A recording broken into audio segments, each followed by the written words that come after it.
राम राम जी। आत्म मंथन में आपका स्वागत है। अब हम मूलांक 5 वालों के बारे में जो है इस वर्ष फल का क्या असर रहने वाला है वो बात कर लेते हैं। ठीक है, हर मंथ का मैं आपको इसके अंदर बता रही हूँ। अब सबसे पहले 5 मूलांक आपको पता है कि बुध से रिलेटेड होता है। बुध अर्थात बुद्धि। ठीक है, अब यहाँ पर बुद्धि कितना प्रखर चलती है, कितनी अच्छी चलती है, ये आपके अच्छे और बुरे ग्रह, यानी कि आप ऐसा नहीं कह सकते कि आपका बुध का ग्रह है तो आप डेफिनेटली जो भी बात कर रहे हैं वो सही ही करेंगे। ठीक है, यहाँ बुध का ग्रह जो है वो आपको जो है मैथमेटिक्स के अंदर कैलकुलेशंस में जो है परफेक्ट बनाता है। ठीक है, लेकिन कई बार मैंने ऐसे किस्से भी देखे हैं जिसके अंदर ये 5 मूलांक वाले जो है नेगेटिव तरफ भी अपना दिमाग जो है चलाते हैं। डिपेंड करता है कि आप अपने माइंड को किस तरफ चलाते हो, यानी कि एक नंबर तो है लेकिन उसे पॉजिटिवली ले रहे हो या नेगेटिवली कर रहे हो कोई काम, वो भी बहुत डिपेंड करता है। ठीक है, अब यहाँ पे आपकी जो कंपैटिबिलिटी है वो क्या रहती है 7 नंबर के साथ, क्योंकि साल का नंबर बना 2023, यानी कि नंबर टोटल बना, इसको स्क्वीज करते हैं तो ये बनता है नंबर 7। ठीक है, तो यहाँ पर जो 7 नंबर बना तो 7 नंबर का क्या फ्रेंडली रिलेशनशिप है केतु के साथ? केतु के साथ यस, उनका फ्रेंडली रिलेशन है। तो यहाँ पर क्या होता है, केतु जो है वो ज़बरदस्त तरीके से बुध का दिमाग चलाना शुरू कर देता है, एक्टिव कर देता है और बहुत गति आ जाती है उसके काम करने के अंदर। अगर वाणी से प्रभाव है तो बोलने के अंदर, और अगर कैलकुलेशन का प्रभाव है तो कैलकुलेशंस के अंदर, यानी कि बुद्धि ओवर ही सोचने लग जाती है। ठीक है, तो यहाँ पर आपको तो इसके इफेक्ट्स जो हैं बढ़िया मिलने चाहिए। अब देखते हैं जनवरी आपके लिए क्या लेके आता है।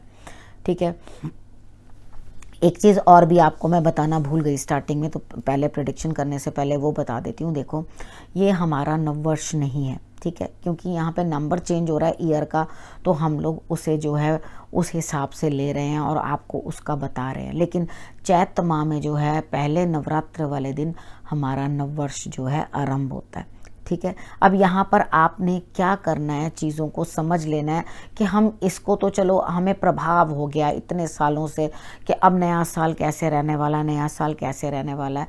लेकिन जो हमारे धर्म के हिसाब से चैत्र में जो है हमारा नववर्ष आरंभ होता है।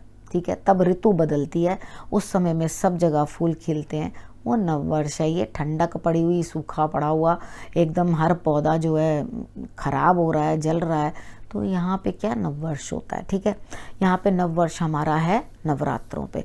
तो जिस तरह से आप इस समय पार्टी वार्टी करेंगे तो तब भी ज़रूर करना। ठीक है, थोड़ा समय लगेगा, हम अपने बच्चों को हम ही सिखाएंगे और तो कोई नहीं सिखाएगा। तो हर बार हर वीडियो में मैंने ये चीज़ मेंशन की है ताकि हम लोगों को समझ आ सके कि हमारा नववर्ष एक्चुअली कब है। ठीक, अब जनवरी की बात कर लेते हैं। जनवरी की बात करते हैं तो यहाँ पर मुझे लगता है कि यहाँ आप अध्यात्म से जुड़ते हुए दिखाई देते हो। आप बहुत ज़्यादा इंक्लाइंड रहोगे किसी एस्ट्रोलॉजर की तरफ, क्योंकि आपके जीवन में ऐसा कुछ घट जाएगा कि जो आपको बहुत ज़्यादा डिस्टर्ब कर जाएगा। यानी कि कुछ लोग जो हैं आपके जीवन से हटते हुए दिखाई देते हैं, छटते हुए दिखाई देते हैं, आपके साथ रिलेशनशिप रखना नहीं चाह रहे हैं। लेकिन मेरे हिसाब से अगर आप इस कार्ड को समझने की कोशिश करो मेरे नज़रिए से, तो ये कार्ड एक्चुअली रथ क्लीनिंग का होता है। यानी कि जो आपके आसपास चीज़ें जो हैं बच जाती हैं, जिनकी ज़रूरत नहीं होती, उनको निकाल दो। तो इस मंथ के अंदर जो चीज़ें आपके पास नेगेटिव हैं, जिसकी आपको ज़रूरत नहीं है, एक्सेस है, मैं ये नहीं कह रही एक चीज़ पड़ी है ज़रा सी उसमें ख़राबी आई, उसको ठीक करवा के भी काम चल सकता है, तो ज़बरदस्ती आप उसके अंदर और चीज़ें ऐड कराने की या खर्चे बनाने की कोशिश करें। लेकिन यहाँ पर जो चीज़ें बिल्कुल एक्चुअली कई सालों से आपके काम नहीं आ रही हैं और आपकी ज़रूरत की नहीं है, तो आप उसको जो है निकाल दो। ठीक है, अपने हाथ से आपने जो है पश्चिम हिस्से की सफाई करनी है और हर बार जो है आपने माथा टेकना है। जिस चीज़ के लिए भी आपके आगे जो समस्या आएगी उसके लिए आपको किसी एस्ट्रोलॉजर की, किसी गुरु की हेल्प की बहुत ज़्यादा ज़रूरत पड़ेगी, तो वो ज़रूरत ले लेना। ठीक है, आपके लिए बेहतर रहेगा। बाकी ईश्वर पे सब कुछ छोड़ना, ईश्वर अपने आप सब सही करेंगे। अब बात कर लेते हैं फरवरी की। फरवरी में मुझे ऐसा लगता है कि आप कहीं जाने के बारे में सोच रहे हैं, कहीं जाना चाहते हैं, तो यहाँ आपके लिए जीत यानी कि विन विन सिचुएशन बनती है फरवरी में, कि आपने जो प्लान किया था कहीं जाने के लिए तो आप वहाँ पर जा रहे हो। आपका मन था वहाँ जाने के लिए, आप बहुत देर से जो है उस चीज़ के लिए जूझ रहे थे कि मुझे जाना है, तो मैं जाना चाहता या चाहती हूँ, तो यहाँ मुझे आप फरवरी में जाते हुए दिखाई देते हो। ठीक है, अब मार्च की बात कर लेते हैं। मार्च में मुझे ऐसा लगता है स्थान परिवर्तन, किसी बड़ी चीज़ के बारे में सोच रखा था वो होता हुआ दिखाई देता है। यानी कि जहाँ आप रहते हैं तो उधर से आपको कहीं और ये नहीं है कि अचानक से कोई आपको उठा के बाहर फेंक रहा है घर से कि गेट लॉस्ट और अब आना मत वापस, ऐसा कुछ नहीं है। आप सोच समझ के प्लान करके जो है इस कार्यवाही को करने वाले हैं, यानी कि इस काम को आप करने वाले हैं। तो जो आपने सोची समझी सी प्लानिंग करी है, बड़ा सोचा है कुछ, तो यहाँ उसकी प्लानिंग के रिलेटेड आप जो है स्थान परिवर्तन करते हुए दिखाई देते हैं। ठीक है, और कुछ ना कुछ आपको रिजल्ट अच्छा ही मिलेगा, कोशिश अपनी जारी रखो। उसके बाद अप्रैल की बात कर लेते हैं। अप्रैल में आप किसी की सलाह की ज़रूरत पड़ेगी, किसी की गाइडेंस की ज़रूरत पड़ेगी। वो गुरु हो सकते हैं, वो हीलर हो सकते हैं, वो आपके मेंटर हो सकते हैं, यानी कि आपको समझाने वाले हो सकते हैं, तो उनकी आपको ज़रूरत पड़ेगी। किसी प्रॉपर्टी के रिलेटेड कोई ना कोई काम होगा, वहाँ से धन का आगमन, लेकिन दिल बड़ा छोटा है, यहाँ पर सब चीज़ अपने तक रख लेना चाहते हैं, प्रॉफिट और बेनिफिट सब अपने लिए, और दूसरे से किसी से कुछ शेयर नहीं करना चाहते। गाइडेंस तो चाहते हैं, ये तो चाहते हैं कोई आपकी कदम कदम पे मदद करे, लेकिन किसी की कोई मदद आप करना नहीं चाहते। कोई बात नहीं, फिक्र ना करो, आपको सारी तरफ से लाभ हो रहा है, आपके लाभ में गाइडेंस लेते चलो। यानी कि अगर कोई रियल एस्टेट या कुछ इस तरह का भी काम करना चाहते हो, या उसके रिलेटेड कोई प्रॉपर्टी बेच रहे हो या खरीद रहे हो, तो यहाँ पर ये चीज़ ध्यान रखना कि आप जो इस चीज़ का महारत हासिल किया हुआ है उससे सलाह मशवरा ज़रूर कर लेना, नहीं तो मुंह की खानी पड़ेगी। ठीक है, अब बात कर लेते हैं मई में। मई में क्या होगा, देखो यहाँ पर आपका आलस बना रहेगा, आप ज़्यादातर कुछ काम करना नहीं चाहोगे, और दिमाग जो है तरह तरह के आइडियाज़ लेके आएगा। लेकिन यहाँ कोई लेडी है जो आपकी जिम्मेवारियाँ अपने सर पर लेकर कुछ काम करती हुई दिखाई देती है मुझे, या कोई और इस तरह का है जो आपकी जो जितने भी काम है वो अपने पल्ले लेकर आपके लिए कुछ ना कुछ धन अर्जित कर कर आपको दे रहे हैं। ठीक है, यहाँ पर आपने इस चीज़ का ध्यान रखना है कि आपके मन में जो आलस है वो ना आए, क्योंकि हर काम दूसरे पे छोड़ देना कोई समझदारी नहीं होती। आज तो आप उन पे डिपेंडेंट हैं, वो आपके काम कर करके दे देंगे, लेकिन उसके बाद तो आप सेल्फ डिपेंडेंट हैं ही नहीं। आप करेंगे क्या, किस किस चीज़ को कैसे मैनेज करेंगे अगर आप पहले से ट्रेंड नहीं है। ठीक है, इसी तरह से जो हमारी आर्मी भी होती है, समझाने के लिए आपको बताती हूँ, उनको पहले से ट्रेनिंग दी जाती है, युद्ध की ट्रेनिंग दी जाती है, जो काम करते हैं उसकी ट्रेनिंग दी जाती है। जब वो ट्रेनिंग आपको होती है, वो ट्रेनिंग किस तरह की होती है कि अपने दिमाग को रखो ठंडा, और उसके बाद जो है काम को करो। यहाँ आपका दिमाग जो है लग रहा है गर्म, और आप काम करना चाह रहे हो, लेकिन चाह रहे हो कि मैं एक तरफ बैठा रहूं और दूसरा मेरा काम कोई कर दे।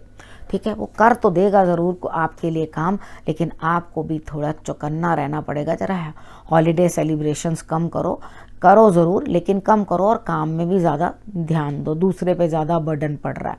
अब यहाँ पे जून की बात कर लेते हैं। जून के अंदर मुझे ऐसा लगता है यहाँ पर कि आप से कोई छल कपट करके आपके काम को तो डाउन कर देगा, लेकिन आपके अंदर की ज़ील को डाउन नहीं कर सकता। अर्थात आपके मन के अंदर जो हिम्मत है काम करने की, जो एक खतरा उठाने की आदत है, वो कोई कम नहीं कर सकता। तो ध्यान रखना कि कोई छल कपट में फंस मत जाना। अपने काम को दोबारा से शुरू करना पड़ सकता है, नए सिरे से कुछ भी, वॉटेवर कोई भी काम हो, वो स्टडी हो सकती है, आपका बिजनेस हो सकता है, आपके कोई भी काम हो सकते हैं, उसको लेकर के अगर आप ये चीज़ सोचोगे समझोगे कि हाँ यहाँ पर मुझे जो है ये ऐसा कार्य करना है कि मैं आगे बढ़ूँ और आगे बढ़ के सब चीज़ें जो हैं अचीव कर लूँ, लेकिन रास्ता मुझे पता नहीं है, शायद देर भी बहुत हो चुकी है कि मैं काम कर पाऊँ या ना कर पाऊँ। चिंता मत करो, आप कर पाओगे। ठीक है, ये जो आपने हिम्मत की है, बस इतना है कि डबल फेस्ड लोगों से आपने ज़रा बच के रहना है कि आपको नुकसान ना पहुंचाएं। ठीक है, आपके लिए जो लोग मीठे ऊपर से दिखते हैं लेकिन अंदर से कुछ और होते हैं, जहरी होते हैं, तो उन लोगों से आपने ज़रा बच के रहना है। ठीक है, अब जुलाई की बात कर लेते हैं। जुलाई में भी मुझे ऐसा लगता है आपका बिजनेस हो, जॉब हो, उसमें ग्रोथ होती हुई दिखाई देती है। रिलेशनशिप्स हो, वहाँ पर भी आपकी ग्रोथ होती हुई दिखाई देती है, और वो रिलेशनशिप्स जो हैं ब्लड रिलेशंस ज़्यादा हैं। ठीक है ना, तो यहाँ पर आप उनको अच्छा बनाए रखने के लिए भी अपने आप को कंट्रोल करते हुए दिखते हो, यानी कि मैं सब कुछ जो है अपने कब्जे में कर लूँगा और अपने आप अपनी फैमिली को मैनेज करने की कोशिश करूँगा। तो ये बहुत अच्छी बात है अगर आप मतलब ये जिम्मेवारी अपने ऊपर ले सकते हैं और उसके बाद चीज़ों को जो है अपने कंट्रोल में करके आगे बढ़ रहे हैं, तो इससे अच्छी तो कोई बात ही नहीं है। अब बात कर लेते हैं अगस्त की। अब अगस्त में मुझे ऐसा लगता है आपके लिए कि यहाँ आप कोई कार्य अकेले खुद ही करेंगे, मतलब नया कुछ फिर से एक नया वेंचर आप स्टार्ट करने वाले हैं, ऐसी संभावना मुझे दिखाई देती है, ऐसी पॉसिबिलिटी मुझे दिखाई देती है कि आप नया कुछ काम करने की सोचोगे। तो अगस्त इज़ द राइट पीरियड। इस टाइम पे आप अपना कोई नया कार्य जो है आरंभ कर सकते हो, और उसको आरंभ भी आपने किया है और उसके बाद ईश्वरीय कृपा भी मिल रही है और चारों तरफ से आपको उसमें लाभ भी मिलेगा। मुझे नहीं लगता कि उसके अंदर आपको कोई नुकसान होगा।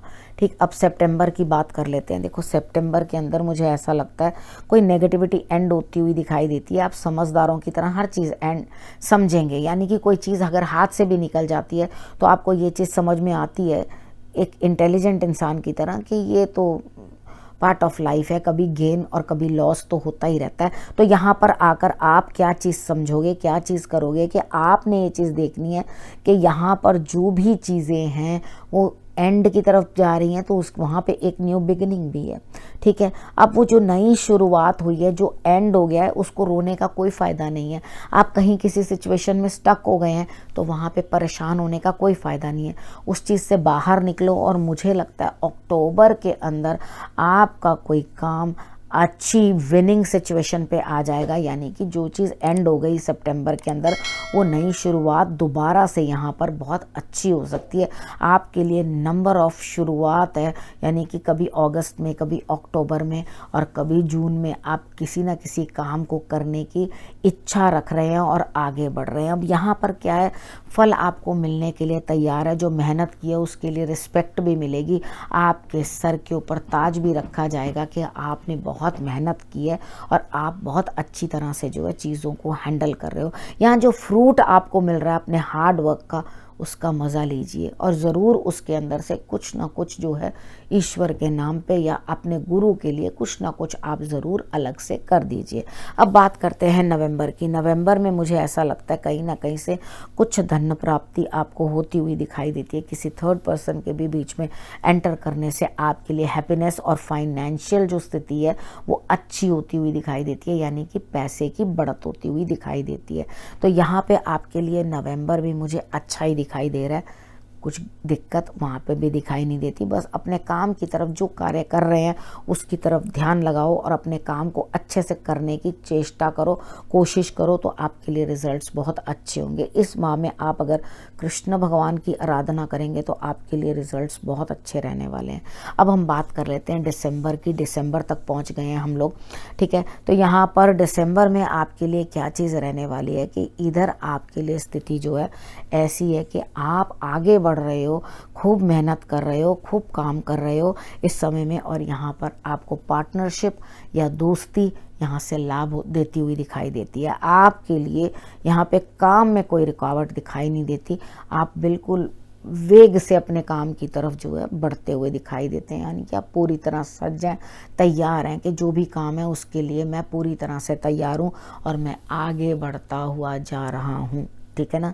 अब इधर आपके लिए जो आपकी दोस्ती है उसको भी आपने कायम करके रखना है और हनुमान जी की आराधना आपने करके रखनी है। पवन पुत्र हनुमान की आराधना करें, जिसके अंदर एक अपने स्क्रीन सेवर के ऊपर जो हनुमान जी ने पहाड़ उठाया हुआ है और वो उड़ कर जा रहे हैं, तो वो आपने जो है संजीवनी लेने के लिए, तो यहाँ आपने क्या करना है, वो वाला जो है अपने स्क्रीन सेवर के ऊपर पिक्चर लगा के रखनी है, ताकि आपको भी रिजल्ट्स जो हैं अच्छे प्राप्त हों। ठीक है, अब क्या करना है, आपने नववर्ष आपके लिए बहुत अच्छी अच्छी संभावनाएं लेके आए। बहुत बहुत शुभकामनाएं हैं मेरी आप सबको कि आप खूब तरक्की करें, खूब यश प्राप्त करें, खूब आगे बढ़ें। यही मेरा भी आशीर्वाद है आपको। ठीक है, इस विषय को यहीं समाप्त करती हूँ। अगले विषय के साथ फिर से आऊँगी, तब तक के लिए नमस्कार।